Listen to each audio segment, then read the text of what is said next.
નમસ્કાર. તો ચાલો આજે આપણે વાત કરવાના છીએ ભારતની આગામી વસ્તી ગણતરી 2027 વિશે. આ એક એવી વિસ્તૃત સમજૂતી છે જે ખાસ કરીને આપણા ગણતરીદારો, સુપરવાઇઝરો, શિક્ષકો અને આ આખી પ્રક્રિયામાં જોડાનાર દરેક અધિકારીઓ માટે ખૂબ જ કામ લાગવાની છે. તો ચાલો કોઈપણ જાતનો સમય બગાડ્યા વગર સીધા જ વિષય પર જઈએ અને સમજીએ કે આખી પ્રક્રિયા કેવી રીતે કામ કરશે. 10 હા, બરાબર 10 વર્ષ. આપણા દેશમાં દર 10 વર્ષે એકવાર આ ખૂબ જ વિશાળ અને અતિ મહત્વની પ્રક્રિયા હાથ ધરવામાં આવે છે. જુઓ, આ માત્ર કોઈ સામાન્ય આંકડાકીય ગણતરી નથી, પણ આખા દેશના ભવિષ્યનો પાયો છે. આ દશકીય ચક્રના ડેટા પરથી જ એ નક્કી થાય છે કે ભવિષ્યમાં નવી શાળાઓ ક્યાં બનશે, હોસ્પિટલો ક્યાં ઊભી કરવી પડશે અને સરકારી યોજનાઓ કેવી રીતે લોકો સુધી પહોંચશે. ટૂંકમાં કહીએ તો આ આંકડાઓ જ આપણા દેશની પ્રગતિનો અસલી નકશો તૈયાર કરે છે. આજની આ સમજૂતીનો એજન્ડા એકદમ સ્પષ્ટ છે. આપણે 5 મુખ્ય મુદ્દાઓ કવર કરીશું. પહેલું, ડિજિટલ પરિવર્તન. બીજું, કામગીરીના 2 મુખ્ય તબક્કા. ત્રીજું, ગણતરીદારની ભૂમિકા અને સાધનો. ચોથું, આવનારી સમસ્યાઓ અને તેના ઉકેલો. અને છેલ્લે, આ આખી પ્રક્રિયાનો રાષ્ટ્રીય પ્રભાવ. તો શરૂઆત કરીએ આપણા પહેલા વિભાગથી, ડિજિટલ પરિવર્તન. આ વખતે ટેકનોલોજીનો કેવો કમાલ થવાનો છે, ચાલો જોઈએ. હવે સૌથી રસપ્રદ વાત એ છે કે આ વખતે કાગળના થોકડાઓ અને મોટા મોટા રજિસ્ટરોથી કાયમ માટે છુટકારો મળવાનો છે. હા, જૂની મેન્યુઅલ પદ્ધતિઓની જગ્યાએ હવે એક નવી અને અત્યંત સ્માર્ટ ડિજિટલ સિસ્ટમ આવી ગઈ છે. આનો સીધો અર્થ એ છે કે આ વખતે ડેટા એન્ટ્રી સીધી મોબાઈલ એપમાં જ કરવાની રહેશે. સાથે જ જીપીએસ દ્વારા એકદમ ચોક્કસ લોકેશન ટ્રેક થશે અને બધી જ માહિતી સીધી ઓનલાઈન અપલોડ થશે. આનાથી ખાલી સમય જ બચે એવું નથી, પણ ડેટાની ચોકસાઈ પણ અનેક ગણી વધી જવાની છે. છે ને કમાલની વાત? હવે આગળ વધીએ આપણા બીજા વિભાગ તરફ. 2 મુખ્ય તબક્કા. આ આખી ગણતરીની પ્રક્રિયા 2 અલગ અલગ હિસ્સામાં વહેંચાયેલી છે. તો આમાં પહેલો તબક્કો છે ઘર ગણતરી, જેને આપણે હાઉસ લિસ્ટિંગ પણ કહીએ છીએ. આ તબક્કાનો મુખ્ય હેતુ લોકોનું જીવન સ્તર માપવાનો છે. એટલે કે ઘરમાં રૂમ કેટલા છે, પીવાનું ચોખ્ખું પાણી અને શૌચાલય જેવી સુવિધાઓ છે કે નહીં, ઇન્ટરનેટ વાપરે છે કે નહીં, ઘરમાં વાહન છે અને ઘરની એકંદર કન્ડિશન કેવી છે. આ બધી જ પાયાની અને માળખાગત માહિતીની એકદમ ઝીણવટપૂર્વક નોંધ લેવામાં આવે છે. આ જ ડેટા સરકારને એ સમજવામાં મદદ કરે છે કે આપણા દેશના નાગરિકો અત્યારે કેવા વાતાવરણમાં જીવી રહ્યા છે. ત્યારબાદ આવે છે બીજો તબક્કો, વસ્તી ગણતરી અથવા પોપ્યુલેશન એન્યુમરેશન. આ તબક્કામાં આપણું ધ્યાન ઘરની ભૌતિક સુવિધાઓ પરથી હટીને સીધું વ્યક્તિગત માહિતી પર આવી જાય છે. મતલબ કે ઘરના દરેક સભ્યનું નામ, તેમની ઉંમર અથવા જન્મ તારીખ, તેઓ કેટલું ભણ્યા છે, શું વ્યવસાય કરે છે, તેમની લગ્ન સ્થિતિ અને સ્થળાંતર જેવી અગત્યની વિગતો મેળવવામાં આવે છે. આ બંને તબક્કાઓ જ્યારે ભેગા થાય ને, ત્યારે જ આપણા દેશનું એક સંપૂર્ણ અને એકદમ વાસ્તવિક ચિત્ર ઉપસી આવે છે. ચાલો હવે ત્રીજા વિભાગ પર જઈએ, ગણતરીદારનું મિશન અને તેમના સાધનો. મતલબ કે જે લોકો મેદાનમાં ઉતરીને કામ કરવાના છે, તેમની જવાબદારીઓ શું હશે? અહીં મોબાઈલ એપની પ્રક્રિયા સમજવી એકદમ સરળ અને તાર્કિક છે. જુઓ, સૌથી પહેલાં તો એપમાં લોગિન કરવાનું છે. એ થઈ જાય એટલે કામ કરવા માટે જે વિસ્તાર ફાળવવામાં આવ્યો હોય તે પસંદ કરવાનું. પછી નાગરિકો પાસેથી જે સાચી માહિતી મળે તે એપમાં દાખલ કરવાની. ત્યારબાદ જીપીએસ લોકેશન કેપ્ચર કરવાનું અને બસ છેલ્લે ડેટા સેવ કરીને સબમિટ કરી દેવાનું. જોઈને જ ખ્યાલ આવી જાય છે કે આ નવું ડિજિટલ ટ્રાન્ઝિશન ખરેખર કેટલું સ્મૂધ અને વ્યવસ્થિત રીતે ડિઝાઇન કરવામાં આવ્યું છે. કોઈ પણ જાતની મૂંઝવણ વગર કામ થઈ શકશે. હવે એક ખૂબ જ અગત્યની વહીવટી પ્રક્રિયા છે, ઘરનું નંબરિંગ. આમાં ચોકસાઈ રાખવી બહુ જ જરૂરી છે. ધારો કે કોઈ વિસ્તારમાં એક જ પરિવારનું અલગ ઘર છે, તો તેમને સીધા 1, 2, 3 એવા નંબર આપી શકાય. પણ ખરો પ્રશ્ન ક્યાં આવે, જ્યારે એક જ મોટી બિલ્ડિંગમાં ઘણા બધા પરિવારો અલગ અલગ રહેતા હોય. ત્યારે 15x1, 15x2, 15x3 એ રીતે બહુ જ કાળજીપૂર્વક નોંધણી કરવી પડે છે. આપણે ખાસ ધ્યાન રાખવાનું છે કે ભૂલથી પણ કોઈ એક પરિવાર ગણતરીમાંથી બાકાત ન રહી જાય.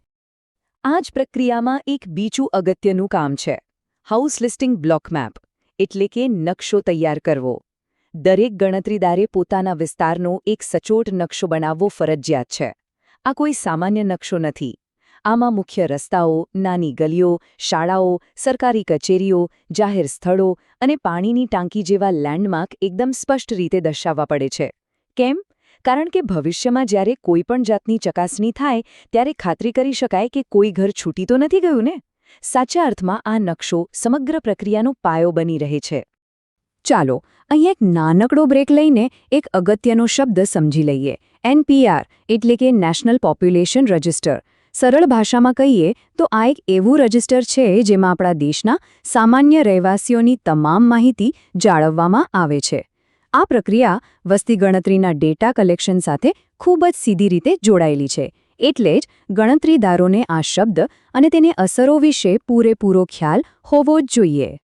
અને હા, આ આખી પ્રક્રિયામાં આપણે સુપરવાઇઝરની ભૂમિકાને બિલકુલ અવગણી શકીએ નહીં. તેમનું કામ માત્ર લોકો પર નજર રાખવાનું નથી.